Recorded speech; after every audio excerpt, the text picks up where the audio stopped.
राहुल गांधी से लेकर असदुद्दीन ओवैसी मजहब देखकर शोर मचाते हैं। यह सवाल इसलिए खड़ा हो रहा है क्योंकि इसके पीछे जम्मू कश्मीर के कठुआ से सामने आया मामला है, जहां एक छात्र को स्कूल में बोर्ड पर जय श्री राम लिखने पर बेरहमी से पीटा गया। लेकिन मुजफ्फरनगर कांड में ट्विटर से लेकर हर प्लेटफॉर्म पर आवाज उठाने वाले लोग कठुआ कांड पर चुप्पी साधे हुए हैं। इसलिए यह सवाल खड़ा हो रहा है कि क्या राहुल गांधी और असदुद्दीन ओवैसी मजहब और जगह देखकर सियासत करते हैं?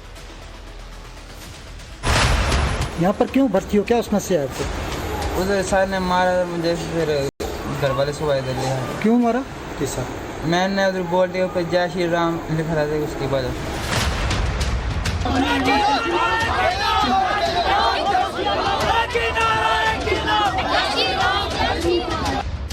यूपी के मुजफ्फरनगर में मासूम बच्चे के साथ जो व्यवहार किया गया वो किसी भी तरह से ठीक नहीं है। जो हुआ उसे कहीं से भी सही नहीं ठहराया जा सकता। लेकिन क्या इस घटना को जगह, वक्त और धर्म देखकर राजनीतिक मुद्दा बनाया गया है? मुजफ्फरनगर की घटना पर जिस टीचर पर आरोप लगे हैं उसने अपनी गलती मान ली है। टीचर के खिलाफ एक्शन भी लिया गया है। अब क्या एक्सपेक्ट कर रहे हैं कि आगे क्या होगा इसमें? मुझे तो कुछ पता नहीं क्या होगा। मैं तो बस हाथ जोड़ के यही कहूँ कि भाई मेरे से जो गलती होगी होगी। आप मानती हैं कि आपसे गलती होगी? लेकिन अब देखो, ज्यादा बात बढ़ाने से कोई फायदा नहीं है। बस मैं तो इतना ही बोल दूंगी। अब पुलिस मामले में कार्रवाई कर रही है, लेकिन राहुल गांधी से लेकर विपक्ष में बैठे हर राजनीतिक दल ने इसे मुद्दा बना लिया है। राहुल से लेकर भाईजान तक हर विरोधी दल के नेता ने इसके लिए बीजेपी को दोषी करार दिया। प्रधानमंत्री मोदी से लेकर सीएम योगी तक पर सवाल खड़े किए जा रहे हैं।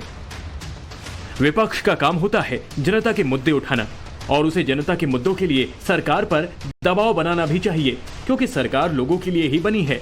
लेकिन सवाल उठता है कि क्या विपक्ष अब जो भी मुद्दा उठाएगा वो मजहब और राज्य के हिसाब से उठाएगा? अब दो तस्वीरें देखिए। पहली तस्वीर यूपी के मुजफ्फरनगर की है, जहां स्कूल में एक छात्र को तृप्ता त्यागी नाम की टीचर ने दूसरे छात्रों से पिटवाया। वहीं दूसरी तस्वीर जम्मू कश्मीर के कठुआ की है, जहां स्कूल में छात्र के बोर्ड पर जय श्री राम लिखने पर छात्र की पिटाई की गई।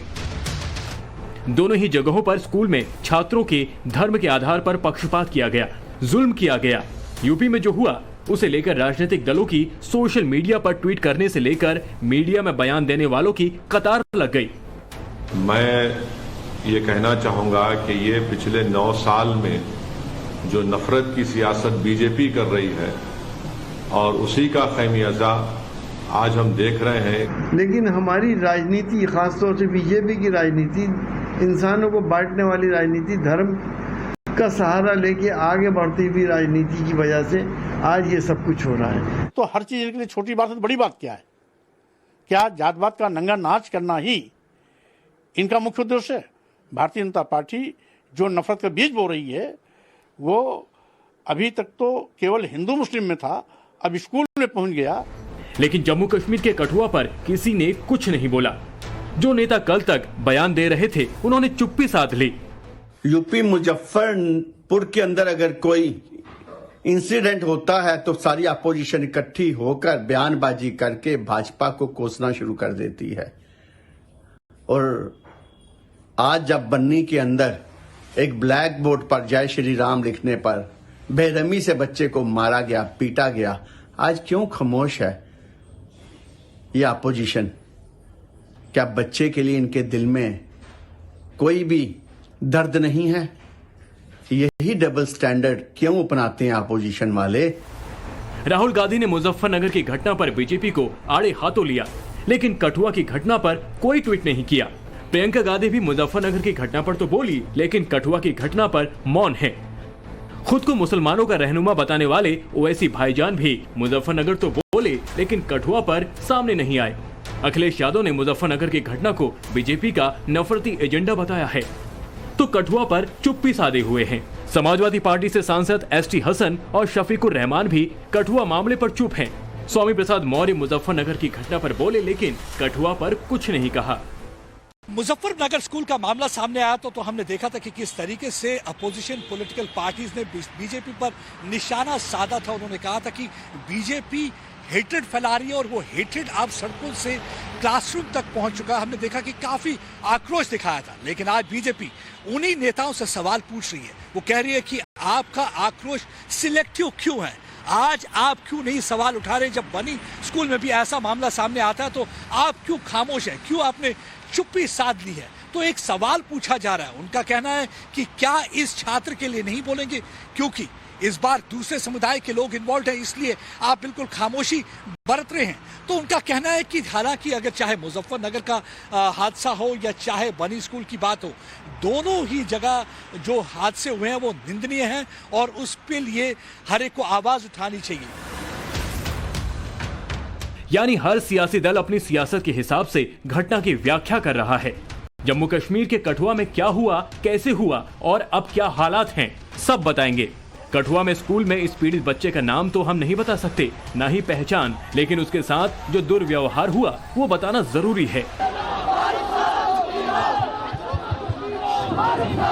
कठुआ के स्कूल में 10वीं के छात्र को इतना मारा गया कि उसकी हालत खराब हो गई।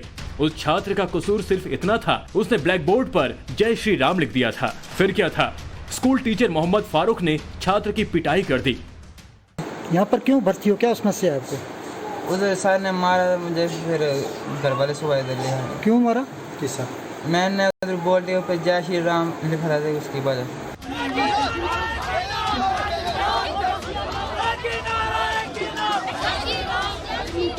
जय श्री राम वो नारा है जो हिंदू आस्था की पहचान है, वो नारा जो करोड़ों हिंदुओं की आस्था का प्रतीक है, वो नारा जिसे लगाकर युद्ध में राजपूताना राइफल्स की भुजाएं फड़फड़ाने लगती हैं और उनमें जोश भर जाता है। लेकिन छात्र ने ब्लैक बोर्ड पर जय श्री राम लिखा तो टीचर फारूक ने अपना आपा खो दिया और उसकी पिटाई कर दी। एक 10वीं कक्षा के छात्र को इसलिए मारा पीटा जाता है क्योंकि उसने कक्षा के ब्लैक बोर्ड पर जय श्री राम लिखा था। एफआईआर के मुताबिक ये हादसा 25 अगस्त को सामने आया, जब एक टीचर कक्षा के अंदर दाखिल होता है और मोहम्मद फारूक जब देखता है कि क्लासरूम के ब्लैक बोर्ड पे जय श्री राम लिखा है तो अपना आपा खो बैठता है और छात्र को बेरहमी से पीटता है। मामला यही खत्म नहीं होता, उसके बाद उसे घसीटता हुआ प्रिंसिपल के कमरे में ले जाता है। बाद में कमरे को बंद किया जाता है।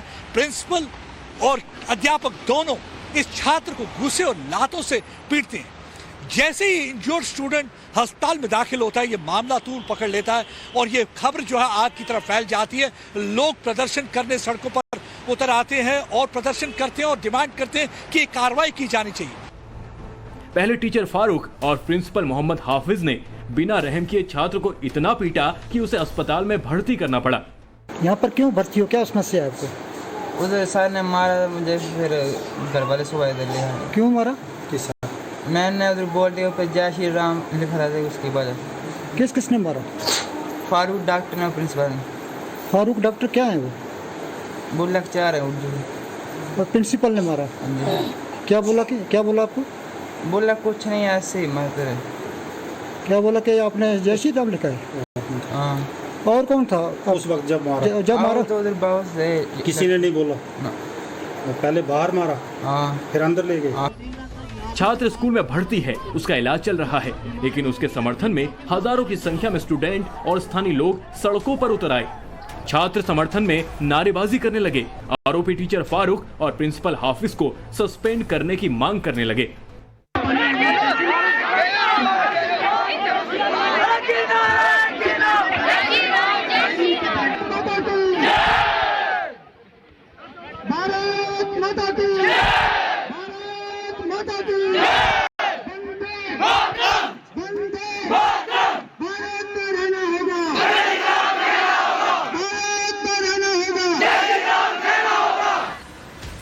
मामले को तूल पकड़ता देख प्रशासन ने 2 लोगों पर एक्शन लिया। पहला नाम है स्कूल के प्रिंसिपल मोहम्मद हाफिज और दूसरा नाम है टीचर मोहम्मद फारूक। दोनों को सस्पेंड कर दिया गया है। अब इन दोनों के सस्पेंशन के बाद आगे क्या कार्रवाई होगी, इसके लिए 3 सदस्यीय कमेटी बनाकर सोमवार तक रिपोर्ट मांगी गई है। एडमिनिस्ट्रेशन एक 3 मेंबर की कमेटी बनाता है और 3 मेंबर कमेटी में कहा जाता है कि 2 दिन के अंदर अंदर इसकी रिपोर्ट सबमिट की जानी चाहिए, यानी कि सोमवार तक इसकी रिपोर्ट सबमिट की जानी चाहिए।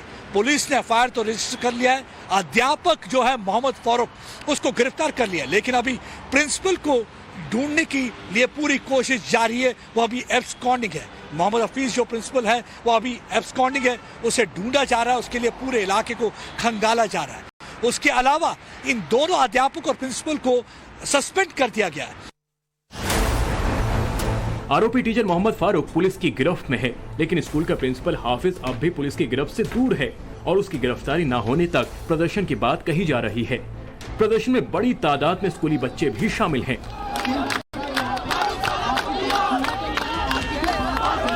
प्रदर्शनकारी लोगों का कहना है कि शिक्षक के ऊपर बच्चों के भविष्य बनाने का जिम्मा है, लेकिन अगर इस तरह से मामले सामने आएंगे तो फिर टीचर स्टूडेंट्स के बीच का रिश्ता खत्म हो जाएगा। अगर हमारा मंदिर है तो वहाँ हिंदू जाएंगे, अगर मस्जिद है तो वहाँ मुसलमान जाएंगे, लेकिन ये एक ऐसा मंदिर है जहाँ हिंदू मुसलमान सब जाते हैं, तो ऐसे मंदिर में ऐसी चीज नहीं होनी चाहिए। उस बच्चे के साथ किया वो बहुत ही गलत किया, क्योंकि जो स्कूल में जो टीचर होता है वो बच्चों को चाहे कोई भी किसी भी जाति का बच्चा हो उसको ये नहीं कि आप इसके बारे में ना बोलो, वो कुछ भी कर सकता है, चाहे हिंदू का है, चाहे मुसलमान में है, चाहे सिख का है, चाहे किसी भी जाति का बच्चा है। क्यों एक टीचर होता है वो टीचर ही बच्चे को कहाँ से कहाँ लेकर तक पहुँचा सकता है, लेकिन जब जो बच्चा बोलेगा जय श्री राम, जब वो अपने अल्लाह का नाम लेगा उसके ऊपर अगर उसको मारा जाएगा, ये तो बहुत सवाल उठता है कि देश के स्कूलों में नफरत के पाठ कौन पढ़ा रहा है? क्या सियासी फायदे के लिए इसमें खाद पानी डाला जा रहा है? क्या जगह देखकर इस पर पॉलिटिक्स की जा रही है? अगर इसमें सच्चाई है तो देश के भविष्य के साथ खिलवाड़ है, क्योंकि स्कूल एक ऐसी जगह है जहां हर धर्म और समुदाय के बच्चे होते हैं, सर्वधर्म समभाव के साथ पढ़ाई लिखाई होती है, जहां समानता का चैप्टर पढ़ाया जाता है, वहां नफरत की क्लास बिल्कुल नहीं होनी चाहिए। बनी स्कूल का टीचर हो या प्रिंसिपल हो, उनके खिलाफ यकजाहती के साथ हर सियासी जमात को आवाज उठानी चाहिए, क्योंकि एक टीचर का जो लक्ष्य होता है वो होता है कि आप क्लासरूम में जो अपने जो शिक्षक हैं उनको एक अच्छी शिक्षा प्रोवाइड करें, बल्कि कम्युनल माइंडसेट के साथ ना देखें।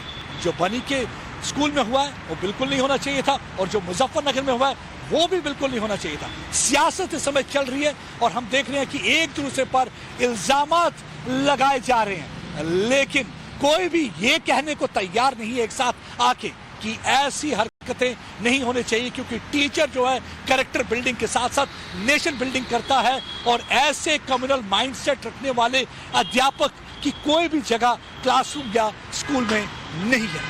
राम कुमार के साथ प्रदीप दत्ता, टाइम्स ऑफ भारत की।